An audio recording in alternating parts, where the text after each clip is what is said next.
I normally would not record a video late at night, but it has come to my attention after I wrote my review for an arc that I recently got, that there's a lot of mixed opinions, but it mostly seems to be women who do not like this book. And the book that I'm going to talk to you about today is, sorry, my light just went out then, The Music of Greyson Hyun. I hope I'm pronouncing that right. Now, this is a book which we are expected to be published on the 18th of November. And it's by an author called J. Williams, who I believe is a queer guy, if not gay. He also writes books for the queer community. He writes books for people. Let's have a look actually. So when you go onto his Goodreads, it says that he writes romance, gay, and lesbian. So he's got one other gay book out, and when I say that I mean MLM, and I believe The Music of Greyson Hyun. After finishing reading it all, I absolutely enjoyed this. I believe it is a gay man discovering that he's gay and a bisexual man, although it is never directly phrased that way. I just think it's really disappointing that it's got a 3.27 star rating, and that it's mostly women who aren't enjoying it, and it's really heartbreaking because there aren't many it's very heartbreaking as a gay man, albeit, don't get me wrong, I am a trans gay man. We don't really necessarily get a lot of gay stories which are for men, I feel like. And even when we do get a book that is released for gay men, a lot of the time it is either pure fetish work, erotica, that sort of thing. And do not get me wrong, there is some heavy, spicy scenes in this. But I have to disagree with the other reviewers on this book, and I noticed that the only other people who enjoyed this book were also men. Now, whether they are also queer or not, I cannot say, but I am absolutely begging and pleading for other queer men to read this book and give it a chance rather than just looking at the reviews. Like, fair enough if it is not your cup of tea, fair enough if you are a girl that does not enjoy certain elements in your queer fiction, but this is definitely a queer book for the gay men. I cannot begin. So I'm going to read for you the synopsis, and it says Ethan had his due. Well, actually, no, I'm going to skip the synopsis. You can read it yourself on Goodreads, actually. Now, the before notes I made for this book was I thought the cover was interesting. Usually when similar sort of art, I would avoid a book because I hate romance, but I have never been more happy to read a queer book in my life than I have with this one. And I just want to say thank you to Net Gallery and J. Williams for the advanced reader copy, because I want to also put this out there that this is a book that should be on people's radar. I really didn't particularly... I couldn't understand why people thought that this book was about, like, a lot of people. There seems to be a lot of people making comments about this book being very two-dimensional and dull and boring, and it just I couldn't see where it was. I couldn't see where it was two-dimensional and dull and boring. Like, it not being your cup of tea, I think that, that review is fair enough. It's not your cup of tea, it's not your cup of tea. But me personally, I just sat and read this book. There was so many highlights in this book for me. I don't even know where to begin. So we have Ethan. I don't want to share too much, but my final verdict is I think I've got a unique perspective as a trans man who is also queer. But I really liked how this book itself addressed a lot of topics that we see in society, a lot of men being told not to speak up about. There's so many things like consent, talking about the fear of being drugged. These are things that I've had experiences of my mates being exposed to and then being worried about their safety. There's so much that was covered up in this book for me. Like, this reads like a gay book which was wrote by a gay man for the gay men. And it's just...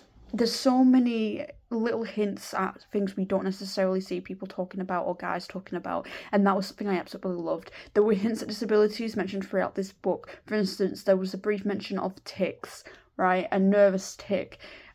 We don't really see in literature.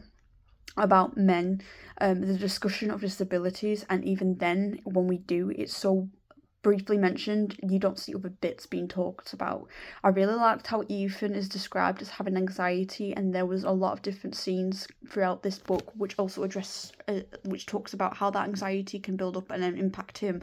Another thing I absolutely adored about this book is the coming out kind of thing.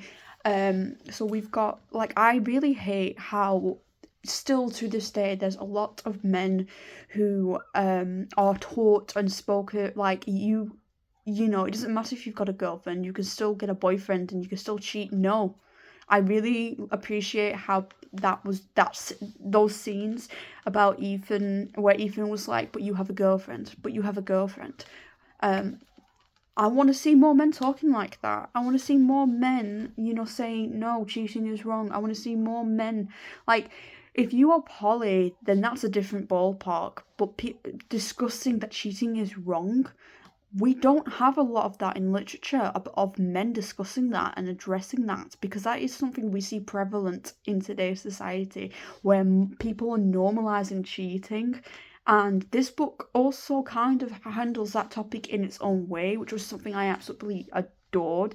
There were complications which I can't get into because I don't want to spoil too much of this book as it hasn't been released yet. And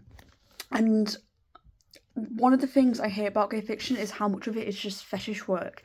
And whilst this book did indeed have spice in it, and I had to take a moment, breaks from this book when the spice scenes came up, because I'm asexual and I sometimes struggle as well, not just because of my asexual identity, but also as someone who's transgender and has body dysmorphia. I had to take a little break after reading some scenes because there are certain ways my body's just not going to operate.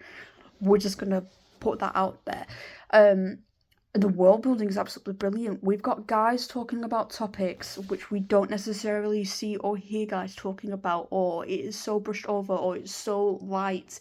This is like, I know a lot of people say that men are becoming softer. Good.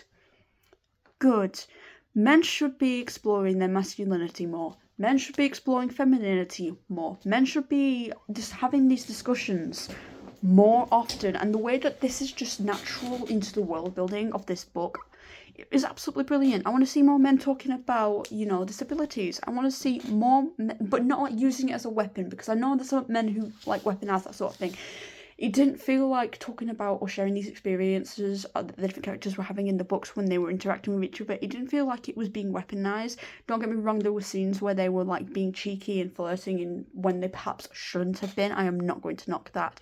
But for a book that should be aimed at college students, so we're talking about the age 18 to 22, for a coming of age story, for a coming out story, for a story about two guys falling in love and all the different things that they have to face, as well as tackling what it can be like to be in the music industry. As someone who also has mates that work in that industry, I thought this book was absolutely brilliant. Like, I had to come to terms with I struggled to come to terms with my sexuality after I came out as transgender.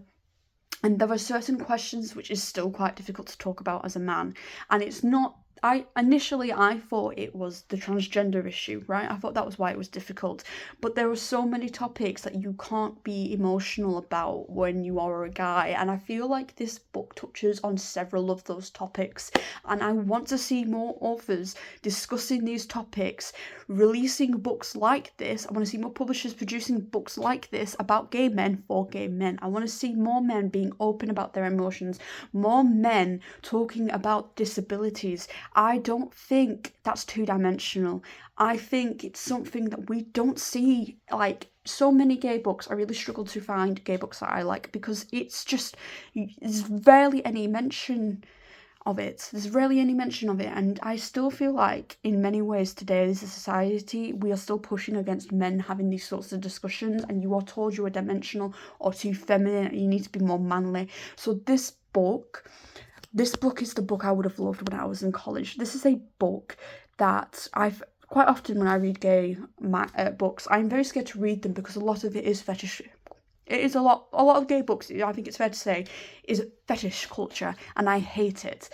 And unfortunately, if you've read one, you've read them all. This book dealt with so many sensitive topics without going into too much detail. And if anyone wants to get me this book for Christmas, because I am broke, I'm sure we're all broke, I'd even take 4 copies of this book. I'd probably find someone else to give it to, because it was unique for the way that this book was wrote. This was a queer book for the queers. And before anyone asks why I've got this on, I've got some damage in the top of my neck, and it's just helping me with that. But I just want to see more men talking about like some of the more sensitive topics, which I feel this book talked about several of them.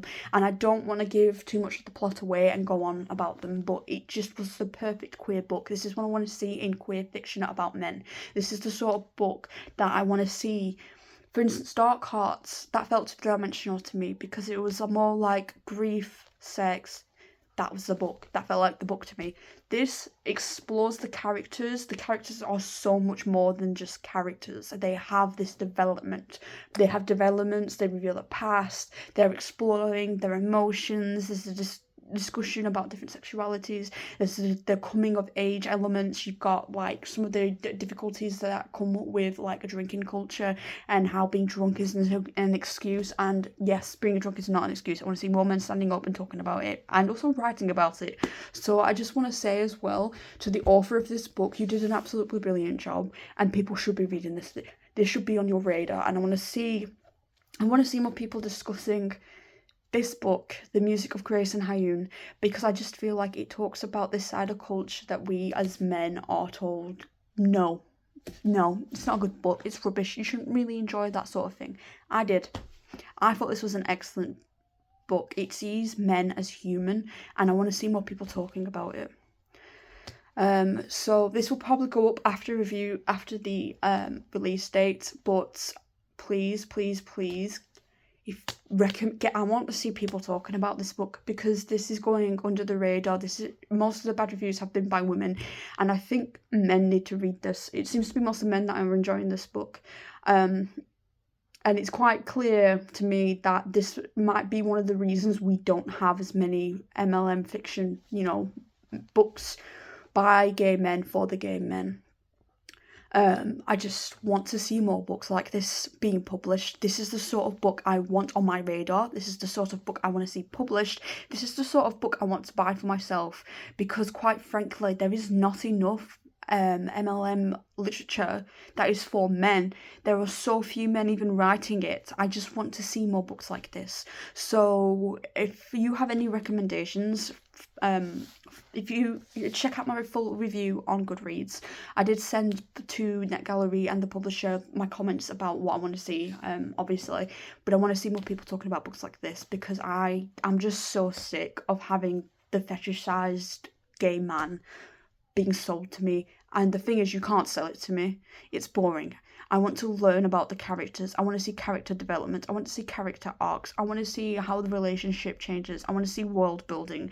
These were not 2D characters, and if you have gone into this and you've read it and you thought that they were 2D and it was very, this book just wasn't your cup of tea.